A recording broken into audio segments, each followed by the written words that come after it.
एथर चतुर्थ वचन मागुची।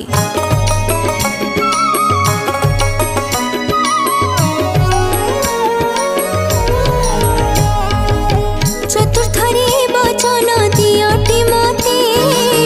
रखिबो ए कथा न नहे जे मनते परिवार चिंता एबे तुमे करिबो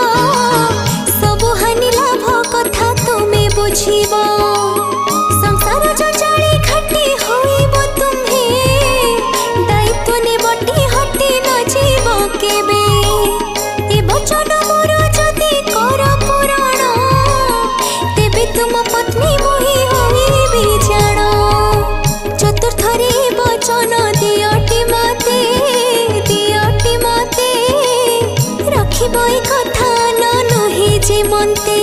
हाँ नहे जे मनते ए कथा रखिबो बोली मते